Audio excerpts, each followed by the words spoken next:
بسم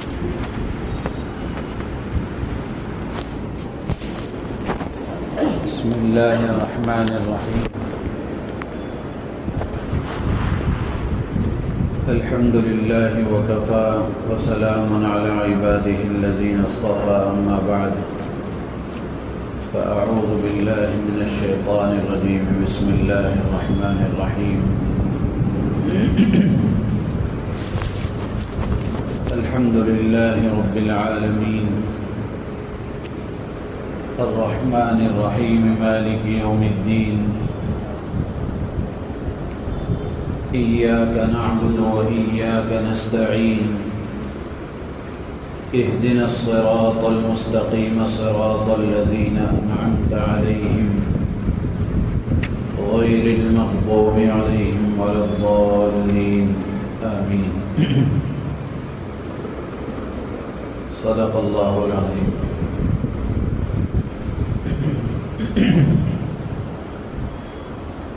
محترم بزرگ و عزیز دوستو، سورہ فاتحہ کی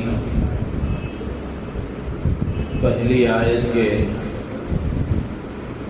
دوسرے دو الفاظ کے سلسلے میں آپ حضرات کے سامنے گفتگو ہو رہی ہے۔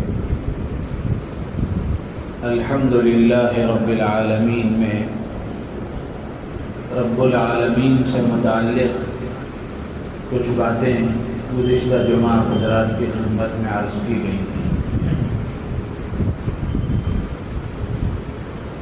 رب العالمین تمام جہانوں کا پروردگار، رب کو پہچاننا اور رب کی معرفت حاصل کرنا یہ ہر آدمی کے لیے ضروری ہے، ہر مسلمان کے لیے ضروری ہے۔ قرآن پاک میں اللہ تبارک و تعالی نے 14ویں پارے میں ارشاد فرمایا، وَمَا خَلَقْتُ الْجِنَّ وَالْإِنسَ إِلَّا لِيَعْبُدُونَ، کہ ہم نے جنات اور انسان کو اپنی عبادت کے لیے پیدا کیا۔ لیعبدون، اس کی تفسیر کرتے ہوئے حضرت عبداللہ ابن عباس رضی اللہ تعالیٰ عنہما فرماتے ہیں کہ لیعبدون اے لیعرفون، یعنی ہم نے انسانوں اور جنات کو اپنی معرفت کے لیے، اپنی پہچان کے لیے پیدا کیا ہے۔ تو بندے کی ذمہ داری ہے، بندے کی زندگی کا مقصد ہے اللہ کو پہچاننا، اپنے رب کی معرفت حاصل کرنا، اپنے رب کو پہچاننا۔ یہ اس لیے بھی ضروری ہے کہ قبر میں اس کا سوال ہوگا، قبر میں پوچھا جائے گا کہ من ربک، تیرا رب کون ہے؟ اگر رب کو پہچانا ہوگا، رب کی معرفت حاصل کیا ہوگا، تو پھر وہ آدمی جواب دے سکے گا کہ میرا رب اللہ ہے۔ اسی لیے قرآن پاک میں اللہ تبارک و تعالی نے مختلف جگہوں پر اپنا تعارف کرایا ہے۔ قرآن میں بے شمار جگہیں ایسی ہیں جہاں اللہ تعالی نے اپنا تعارف کرایا ہے، رب کا تعارف کرایا ہے۔ اسی لیے حضرت حسن بصری رحمۃ اللہ علیہ فرماتے ہیں کہ دنیا میں سب سے بڑا علم اللہ کو پہچاننا ہے، سب سے بڑا علم اللہ کی معرفت ہے۔ جو آدمی اللہ کو پہچانتا ہے وہ سب سے بڑا عالم ہے، سب سے بڑے علم والا ہے۔ اور اللہ کو پہچاننے کے فائدے ہیں۔ رب کی معرفت آدمی حاصل کر لیتا ہے تو اس کا فائدہ اس کو کیا ہوتا ہے؟ علامہ ابن قیم رحمۃ اللہ علیہ نے لکھا ہے کہ ربوبیت کی معرفت بندے کے اندر 3 چیزیں پیدا کرتی ہیں۔ جو بندہ اپنے رب کو پہچان لیتا ہے اس کے اندر 3 باتیں پیدا ہوتی ہیں۔ نمبر 1 توکل، نمبر 2 محبت، اور نمبر 3 رضا، راضی رکھنا۔ یہ تین چیزیں اس کے اندر پیدا ہوتی ہیں۔ جو بندہ اللہ کو پہچانتا ہے، اپنے رب کی معرفت حاصل کر لیتا ہے، وہ اللہ پر توکل کرتا ہے، بھروسہ کرتا ہے، اللہ کی ذات پر اس کو اعتماد ہوتا ہے۔ زندگی کے ہر مرحلے میں اللہ کی ذات پر کامل اعتماد، اللہ کی ذات پر کامل یقین اور اللہ کی ذات پر کامل توکل اس کو حاصل ہو جاتا ہے، اور یہ بہت بڑی چیز ہے، اور اس کا اللہ نے حکم دیا ہے وَعَلَى اللَّهِ فَتَوَكَّلُوا، کہ اللہ پر تم توکل کرو، بھروسہ کرو۔ کیسے؟ ایک روایت میں اللہ کے نبی علیہ السلام نے فرمایا لو انکم تتوکلون علی اللہ حق توکلہ لرزقتم کما ترزق الطیر یا لرزقکم کما رزق الطیر۔ اللہ کے نبی علیہ السلام فرماتے ہیں کہ اگر تم اللہ پر ویسا بھروسہ کرو، ویسا توکل کرو جیسے توکل کا حق ہے، اگر تم ویسا توکل کرو گے تو اللہ تعالیٰ تمہیں ایسے روزی دیں گے جیسے پرندوں کو روزی دیتے ہیں، کہ پرندے صبح میں خالی پیٹ باہر نکلتے ہیں اور شام میں بھرے پیٹ واپس آتے ہیں، تو اللہ تعالیٰ تمہیں بھی ایسی روزی دیں گے۔ تو رب کی معرفت کا ایک فائدہ یہ ہے کہ اللہ کی ذات پر توکل اس کو حاصل ہوتا ہے، اور دوسرا فائدہ یہ ہے کہ اس کے اندر اللہ کی محبت پیدا ہوتی ہے، اللہ سے تعلق پیدا ہوتا ہے، اللہ کی محبت پیدا ہوتی ہے، اور محبت پیدا ہو جائے تو پھر اس کا کیا فائدہ ہے؟ علامہ ابن تیمیہ رحمۃ اللہ علیہ نے فرمایا من عرف ربہ فقد احبہ، جو آدمی رب کی معرفت حاصل کر لیتا ہے، اپنے رب کو پہچان لیتا ہے، وہ رب سے محبت کرتا ہے۔ ومن احبہ اطاعہ، اور جو اپنے رب سے محبت کرتا ہے، جس کے اندر اللہ کی محبت پیدا ہو جاتی ہے، وہ اللہ کی اطاعت کرتا ہے، اس کی بات مانتا ہے، اس کے حکم کو پورا کرتا ہے، اس کے حکم کے مطابق زندگی گزارتا ہے۔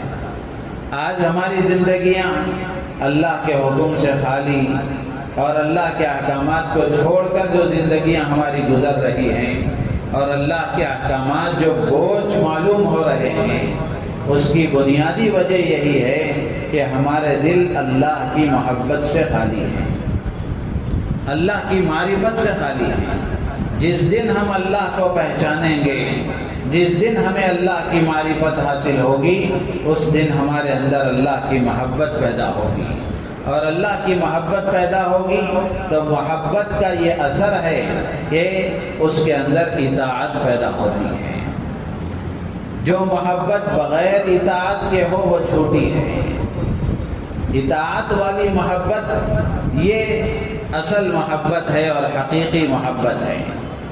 عربی کا شاعر ہے، کہتا ہے تعصی الالہ وانت تظہر حبہ ھذا لعمرک فی القیاس بدیع۔ شاعر کہتا ہے تو رب کی نافرمانی بھی کرتا ہے اور زبان سے محبت کا دعویٰ بھی کرتا ہے، یہ بات تو عقل میں آنے والی نہیں ہے۔ کیوں نہیں ہے؟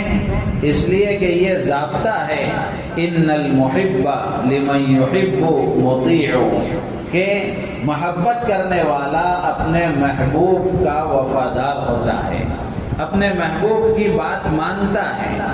دنیا کی جھوٹی محبتوں میں دیکھ لیں، ہمارے نوجوانوں کو دیکھ لیں کہ جھوٹی محبت میں کیا سے کیا آدمی کرنے کے لیے تیار ہو جاتا ہے، وہ اس لیے کہ محبت کا تقاضا ہے، محبت کا تقاضا ہے۔ آدمی اپنی جان قربان کرنے کے لیے تیار ہو جاتا ہے، مال قربان کرنے کے لیے تیار ہو جاتا ہے، جذبات قربان کرنے کے لیے تیار ہو جاتا ہے، خاندان کو چھوڑنے کے لیے تیار ہو جاتا ہے، ہر طرح کی ذلت کو برداشت کرنے کے لیے تیار ہو جاتا ہے محبوب کے خاطر۔ تو اللہ کی محبت پیدا ہو جائے گی تو پھر اللہ کے خاطر سب کچھ قربان کرنا آسان ہو جاتا ہے، اللہ کے احکامات کو پورا کرنا آسان ہو جاتا ہے۔ تو اللہ کی محبت پیدا ہوتی ہے اللہ کی پہچان کے ذریعے سے۔ اور تیسری بات علامہ ابن قیم رحمۃ اللہ علیہ فرماتے ہیں کہ رب کی معرفت جس کے اندر آ جاتی ہے، جو رب کو پہچان لیتا ہے، وہ اللہ کے حکم پر اور اللہ کے فیصلے پر راضی رہتا ہے۔ اس کے اندر رضا والی کیفیت پیدا ہو جاتی ہے کہ یار جس حال میں رکھے وہی حال اچھا۔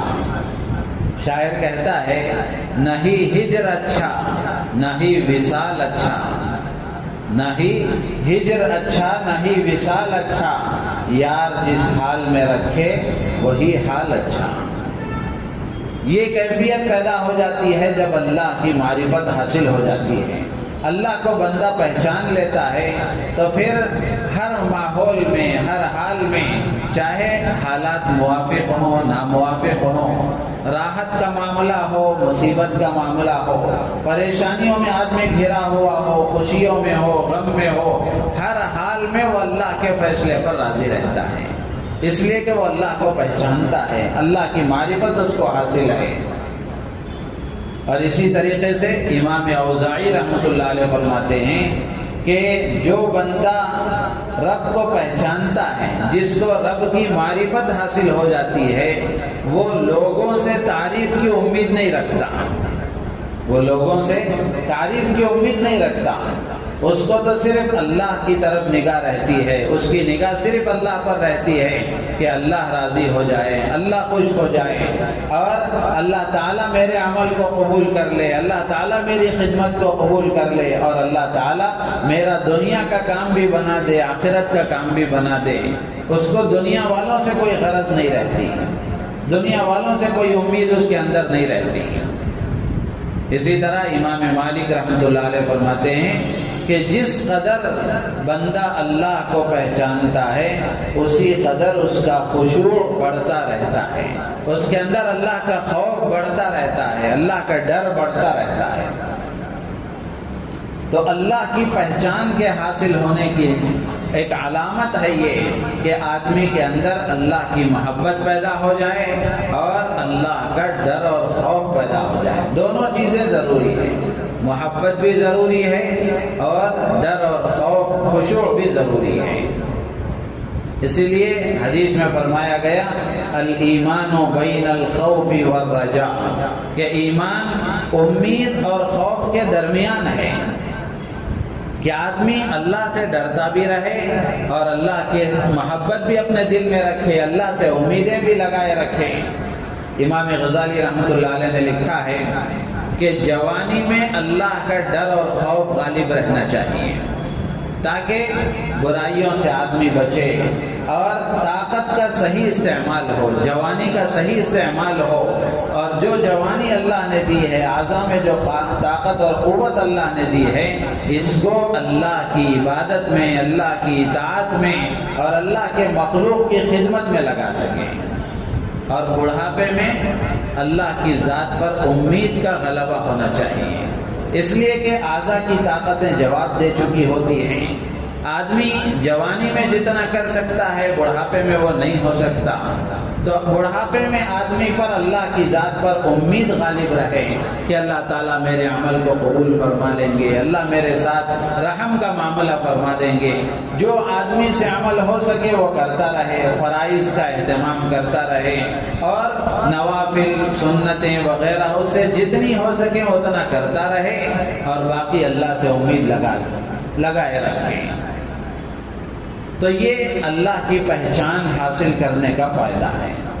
تو جس کو اللہ کی پہچان حاصل ہو جاتی ہے وہ آدمی اللہ پر بھروسہ کرنے والا ہوتا ہے، اللہ پر توکل کرنے والا ہوتا ہے، اور اللہ کی محبت اس کے اندر پیدا ہوتی ہے، لوگوں سے بے غرض ہو جاتا ہے، کوئی لوگوں سے اس کو غرض نہیں ہوتی، اس کی نگاہ صرف اللہ کی ذات پر ہوتی ہے، اللہ کے ہر فیصلے پر راضی ہو جاتا ہے، اور اللہ کا ڈر اور خوف اس کے اندر پیدا ہو جاتا ہے، جس کے نتیجے میں اللہ کی نافرمانی سے وہ بچ جاتا ہے۔ محبت میں عمل کرنا آسان ہوتا ہے، محبت ہوتی ہے تو آدمی فجر کی نماز کے لیے نیند کو قربان کرنا اس کے لیے آسان ہو جاتا ہے، ٹھنڈ کے دنوں میں پورا مکمل سنت کے مطابق وضو کرنا اس کے لیے آسان ہو جاتا ہے۔ گرمی کے سخت گرمی کے ایام ہیں، ان میں روزے رکھنا آسان ہو جاتا ہے، اس لیے کہ محبت ہے، اللہ کا حکم پورا کرنا ہے۔ اور ڈر اور خوف ہوتا ہے تو آدمی کی نگاہوں کا غلط استعمال نہیں ہوتا، کان کا غلط استعمال نہیں ہوتا، صلاحیت کا غلط استعمال نہیں ہوتا، مال کا غلط استعمال نہیں ہوتا، عہدے اور منصب کا غلط استعمال نہیں ہوتا۔ اللہ کے نبی علیہ الصلوۃ والسلام فرماتے ہیں انی لاخشاکم واتقاکم للہ، کہ میں تم میں سب سے زیادہ اللہ کو جاننے والا، تم میں سب سے زیادہ اللہ کو پہچاننے والا۔ اب اللہ کی پہچان سب سے زیادہ اللہ کے نبی کو، سب سے زیادہ اللہ کی معرفت اللہ کے نبی کو حاصل ہے۔ اس کا اثر کیا ہے؟ اللہ کے نبی فرماتے ہیں کہ میں تم میں سب سے زیادہ اللہ سے ڈرنے والا، تم میں سب سے زیادہ اللہ سے ڈرنے والا۔ یہ معرفت کا اثر ہے، پہچان کا اثر ہے کہ اللہ کی معرفت حاصل ہو جاتی ہے، اللہ کی پہچان بندے کو ہو جاتی ہے تو پھر آدمی کے اندر اللہ کا ڈر اور خوف پیدا ہوتا ہے۔ اس کا فائدہ کیا ہوتا ہے؟ اللہ کے نبی فرماتے ہیں میں تم میں سب سے زیادہ اللہ سے ڈرنے والا اور میں تم میں سب سے زیادہ اللہ کی نافرمانی سے بچنے والا، گناہوں سے بچنے والا، اللہ کو ناراض کرنے والے کاموں سے دور رہنے والا۔ تو اس لیے حدیثوں میں دعا سکھائی گئی کہ اللہ تیرا اتنا ڈر اور خوف میرے اندر پیدا فرما جس کی وجہ سے میں تیری نافرمانی سے بچ جاؤں۔ کتنی بڑی بات ہے! مانگنے کے لیے صرف دنیا ہی نہیں ہے، دنیا کی چیزیں ہی نہیں ہیں، بلکہ مانگنے کی ایک چیز یہ بھی ہے کہ بندہ اللہ سے یہ مانگے کہ اللہ تیرا اتنا ڈر اور خوف میرے اندر پیدا فرما کہ میں تیری نافرمانی سے بچ جاؤں۔ تو اس لیے رب کی معرفت ضروری ہے، رب کو پہچاننا ضروری ہے۔ تو رب کو کیسے پہچانیں گے؟ قرآن پاک میں اللہ تبارک و تعالیٰ نے بے شمار جگہوں پر اپنا تعارف کرایا ہے، پورا قرآن اللہ کے تعارف سے بھرا ہوا ہے۔ تو کچھ آیتیں رب کے تعارف سے متعلق جو قرآن میں ہیں اس کو آپ حضرات کے سامنے عرض کیا جائے گا۔ سورہ اعراف میں اللہ تعالیٰ نے اپنا تعارف کرایا ہے ان ربکم اللہ الذی خلق السماوات والارض فی ستۃ ایام ثم استوى علی العرش، کہ تمہارا رب اللہ وہ ہے جس نے آسمانوں کو اور زمین کو 6 دن میں پیدا کیا۔ ثم استوى علی العرش، پھر وہ عرش پر قائم ہوا۔ یغشی اللیل النہار یطلبہ حثیثا والشمس والقمر والنجوم مسخرات بامرہ، وہ رات و دن کو پیدا کرتا ہے، رات آتی ہے دن جاتا ہے، دن آتا ہے رات جاتی ہے، تو رات و دن کا نظام چلاتا ہے۔ اور سورج کو اس نے پیدا کیا، چاند کو اس نے پیدا کیا، ستاروں کو اس نے پیدا کیا، مسخرات بامری، اللہ فرماتے ہیں یہ سب میرے حکم کے تابع ہیں، یہ سب میرے حکم کے تابع ہیں۔ سورج کو اللہ نے جو حکم دیا ہے آج تک سورج نے کبھی اس حکم کی خلاف ورزی نہیں کی ہے۔ اللہ نے کہا صبح میں نکلنا ہے تو آج تک ایسا نہیں ہوا اور قیامت تک ایسا نہیں ہوگا کہ سورج یہ کہے کہ میں صبح میں نہیں شام میں نکلوں گا۔ چاند کو اللہ نے جو کام دیا ہے وہ کام پر چاند لگا ہوا ہے۔ تو اللہ فرماتے ہیں مسخرات بامری، کہ یہ سب میرے حکم کے تابع ہیں۔ پھر اللہ فرماتے ہیں الا لہ الخلق والامر، غور سے سنو کہ پیدا کرنے کا جو معاملہ ہے خلق بھی اسی کے لیے ہے، امر بھی اسی کے لیے ہے، یعنی پیدا بھی اسی نے کیا ہے، حکم بھی اسی کا چلتا ہے، حکم بھی اسی کا چلتا ہے۔ تبارک اللہ رب العالمین، بابرکت ہے اللہ جو رب العالمین ہے۔ یہاں اللہ تبارک و تعالیٰ نے اپنا تعارف کرایا۔ اسی طرح سورۃ الشعراء میں 19ویں پارے میں اللہ تبارک و تعالیٰ نے حضرت ابراہیم علیہ السلام اور نمرود کی قوم کے ساتھ میں جو مکالمہ ہوا اللہ تعالیٰ نے اس کو ذکر فرمایا۔ اللہ تعالیٰ فرماتے ہیں وَاتْلُ عَلَيْهِمْ نَبَأَ إِبْرَاہِيمَ، نبی جی آپ لوگوں کے سامنے حضرت ابراہیم علیہ السلام کا واقعہ پڑھ کر سنائیں، ان کے حالات آپ لوگوں کو بتائیں۔ حضرت ابراہیم علیہ السلام کے حالات میں اذ قال لأبیہ وقومہ ما تعبدون، جب ابراہیم علیہ السلام نے اپنے باپ سے اور اپنی قوم سے کہا ما تعبدون، تم کس کی عبادت کرتے ہو، تم کس کی پوجا کرتے ہو۔ حضرت ابراہیم علیہ السلام کے والد آزر یہ بھی بت پرست تھے، مشرک تھے، بتوں کی پوجا کرتے تھے، تو انہوں نے کہا نعبد اصناما، ہم بتوں کی پوجا کرتے ہیں، فنظل لها عاکفین، اور انہوں نے کہا کہ ہم اس پر قائم ہیں، یعنی بتوں کی پوجا پاٹ پر ہم قائم ہیں۔ تو حضرت ابراہیم علیہ السلام نے ان سے پوچھا هل يسمعونکم اذ تدعون، جب تم ان کو پکارتے ہو تو کیا وہ تمہاری آواز کو سنتے ہیں، تمہاری بات کو سمجھتے ہیں، او ینفعونکم او یضرون، تمہاری پکار کو سن کر سمجھ کر تمہیں کچھ نفع پہنچاتے ہیں، کیا کچھ نقصان دیتے ہیں، نقصان سے بچاتے ہیں۔ تو جب حضرت ابراہیم علیہ السلام نے یہ پوچھا تو انہوں نے کہا قالوا بل وجدنا آباءنا كذلك يفعلون، ان کا جواب کیا تھا، انہوں نے یہ نہیں کہا کہ وہ ہماری بات نہیں سنتے یا ہمیں نفع نہیں پہنچاتے، ہمیں کوئی نقصان نہیں دیتے، بلکہ انہوں نے کہا کہ ہم نے اپنے باپ دادا کو یہی کرتے دیکھا ہے، ہم نے اپنے پرانے آبا و اجداد کو، باپ دادا کو اسی طرح کرتے دیکھا ہے۔ تو پھر حضرت ابراہیم علیہ السلام نے فرمایا کہ جن بتوں کی تم پوجا کرتے ہو یہ اور تم اور تمہارے پچھلے آبا و اجداد، ان سے میرا کوئی تعلق نہیں ہے۔ اس کے بعد رب العالمین کا حضرت ابراہیم علیہ السلام نے تعارف کرایا، فَإِنَّهُمْ عَدُوٌّ لِّي إِلَّا رَبَّ الْعَالَمِينَ، ان سب کا میرے سے کوئی تعلق نہیں ہے، میں ان سے بری ہوں، یہ میرے دشمن ہیں۔ پھر اس کے بعد رب العالمین سے میرا تعلق ہے۔ رب العالمین کون ہے؟ حضرت ابراہیم علیہ السلام فرماتے ہیں الذی خلقنی فہو یہدین، رب العالمین وہ ہے جس نے مجھے پیدا کیا، وہی مجھے ہدایت دیتا ہے، وہی میری رہبری کرتا ہے، وہی مجھے زندگی گزارنے کا طریقہ اور سلیقہ بتاتا ہے۔ الذی هو یطعمنی ویسقین، وہی مجھے کھلاتا ہے اور پلاتا ہے۔ وَإِذَا مَرِضْتُ فَهُوَ یشفین، جب بیمار ہو جاتا ہوں تو وہی شفا دیتا ہے۔ والذی یمیتنی ثم یحیین، وہی مجھے موت دیتا ہے، وہی پھر مجھے دوبارہ زندہ کرے گا۔ والذی اطمع ان یغفر لی خطیئتی یوم الدین، اور میں امید کرتا ہوں کہ قیامت کے دن وہی میرے گناہوں کو معاف کر دے گا۔ ربی حب لی حکما والحقنی بالصالحین، پھر دعا کرتے ہیں اے میرے پروردگار مجھے علم و حکمت عطا فرما اور مجھے نیک لوگوں میں شامل فرما۔ واجعل لی لسان صدق فی الآخرین، اور بعد والوں میں میرے لیے میرا اچھا تذکرہ رہے، اس کے فیصلے فرما۔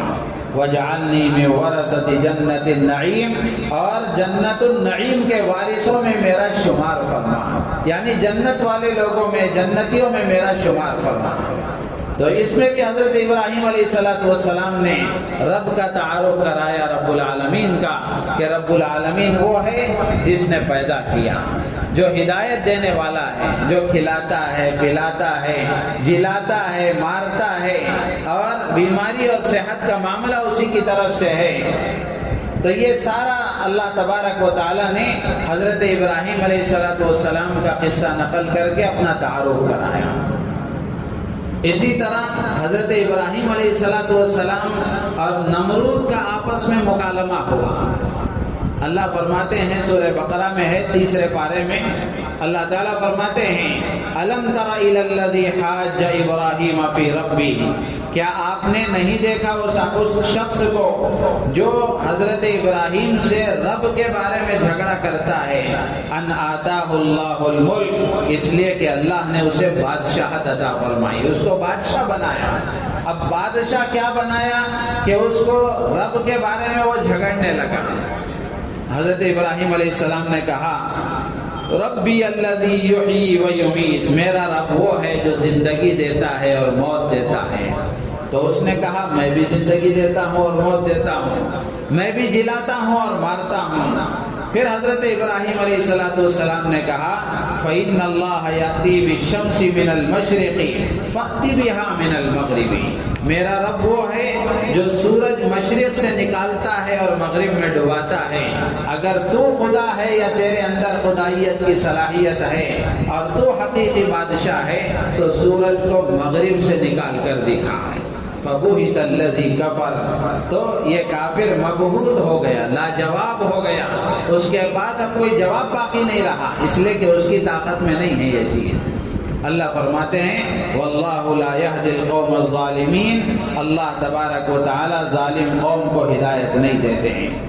اسی طرح حضرت موسیٰ علیہ السلام کے ساتھ فرعون کا جو مکالمہ ہوا وہ بھی قرآن میں اللہ نے بیان فرمایا۔ 19ویں پارے میں سورۃ الشعراء میں اللہ تعالیٰ فرماتے ہیں کہ قال فرعون وما رب العالمین، فرعون نے حضرت موسیٰ علیہ السلام سے پوچھا کہ موسیٰ یہ رب العالمین کیا ہے، یہ رب العالمین کون ہے؟ تو حضرت موسیٰ علیہ السلام نے تعارف کرایا رب السماوات والارض وما بینہما، یہ آسمانوں کا مالک ہے، زمین کا مالک ہے، آسمان اور زمینوں کے درمیان کی چیزوں کا مالک ہے۔ جب حضرت موسیٰ علیہ السلام نے یہ کہا تو فرعون نے اپنے آس پاس کے لوگوں سے کہا سن رہے ہو موسیٰ کیا کہہ رہے ہیں؟ پھر حضرت موسیٰ علیہ السلام نے کہا ربکم و رب آبائکم الاولین، وہ تمہارا بھی رب ہے اور تمہارے پچھلے آبا و اجداد کا بھی رب ہے۔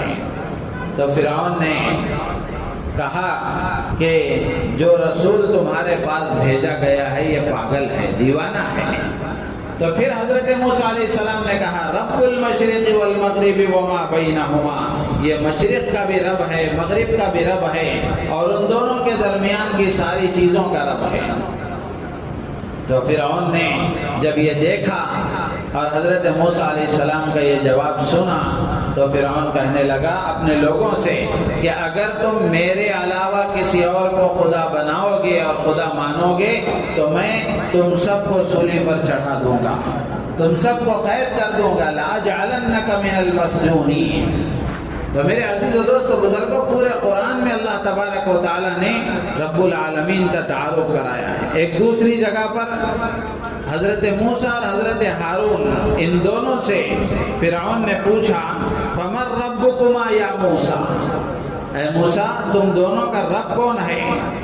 تو حضرت موسیٰ علیہ السلام نے اس سے کہا ربنا الذی اعطا کل شیء خلقہ ثم ہدی، ہمارا رب وہ ہے جس نے ہر چیز کو پیدا کیا اور ہر چیز کو اس کا کام بتایا کہ اس کا کیا کام ہے۔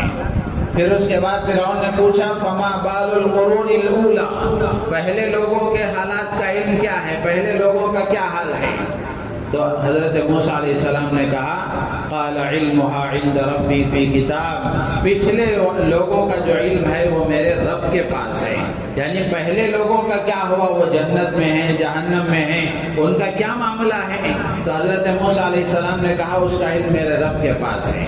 اس کے بعد حضرت موسیٰ علیہ السلام نے رب کا تعارف کرایا کہ لا یضل ربی ولا ینسا، میرا رب کبھی غلطی نہیں کرتا، کبھی بھولتا نہیں ہے۔ الذی جعل لکم الارض مہدا وسلک لکم فیہا سبلا، اللہ وہ ہے جس نے تمہارے لیے زمین کو فرش بنایا اور اس میں تمہارے چلنے کے لیے راستے بنائے، اور آسمان سے اللہ نے پانی برسایا اور پانی سے اللہ تبارک و تعالیٰ نے مختلف چیزیں اگائی، مختلف اناج، مختلف پودے اللہ نے اگائے، اور اس کو تم بھی کھاؤ اور اپنے جانوروں کو بھی کھلاؤ۔ پھر آگے اللہ تعالیٰ فرماتے ہیں ان فی ذلک لآیات لأولی النہی، کہ ان میں عقل مندوں کے لیے نشانیاں ہیں، علامتیں ہیں۔ منہا خلقناکم وفیہا نعیدکم ومنہا نخرجکم تارۃ اخری، اللہ فرماتے ہیں اسی مٹی سے ہم نے تمہیں پیدا کیا اور پھر اسی مٹی میں تم واپس جاؤ گے اور پھر اسی مٹی سے ہم دوبارہ تمہیں پیدا کریں گے۔ تو اس طرح مختلف جگہوں پر اللہ تبارک و تعالیٰ نے اپنا تعارف کرایا۔ 30ویں پارے میں سورہ انفطار میں اللہ تعالیٰ اپنے بندوں سے بہت ہی پیار کے ساتھ اللہ فرماتے ہیں، یا ایھا الانسان ما غرک بربک الکریم، اے انسان تجھے تیرے کریم پروردگار سے کس نے بہکا دیا کہ تو اپنے پروردگار سے ہٹ گیا اور اپنے پروردگار سے بے تعلق ہو گیا؟ تجھے اپنے پروردگار سے کس نے بہکا دیا؟ کون رب ہے؟ الذی خلقک فسواک فعدلک فی ای صورت ما شاء رکبک۔ اللہ فرماتے ہیں کہ تیرا کریم پروردگار وہ ہے جس نے تجھے پیدا کیا، جس نے تیرے اعضاء کو برابر بنایا۔ فعدلک، اللہ نے انسان کے جسم کو آدمی دیکھے کہ جو اعضاء اللہ نے جہاں رکھے ہیں وہیں رکھنا اس کے لیے مناسب تھا۔ اگر ایک بھی عضو ادھر ادھر ہو جاتا تو آدمی کی خوبصورتی میں فرق آ جاتا۔ فعدلک، اللہ تبارک و تعالیٰ نے اس کو معتدل بنایا، برابر کر دیا۔ اسی لیے بزرگان دین کا ایک مشہور مقولہ ہے، من عرف نفسہ فقد عرف ربہ، جو اپنے آپ کو پہچان لے گا وہ اپنے رب کو بھی پہچان لے گا۔ آدمی اپنی حقیقت جان لے کہ میں کیا ہوں تو پھر اس کو اللہ خود بخود سمجھ میں آئے گا۔ پھر اللہ فرماتے ہیں فعدلک فی ای صورت ما شاء رکبک الذی خلقک فسواک فعدلک فی ای صورت ما شاء رکبک۔ پھر اللہ نے جس صورت میں چاہا اس کو ڈھال دیا، اس کو بنا دیا۔ دنیا میں لاکھوں کروڑوں انسان ہیں، ہر ایک کی صورت الگ، ہر ایک کی شکل الگ۔ تو یہ اللہ تبارک و تعالیٰ نے مختلف جگہوں پر اپنا تعارف کرایا ہے۔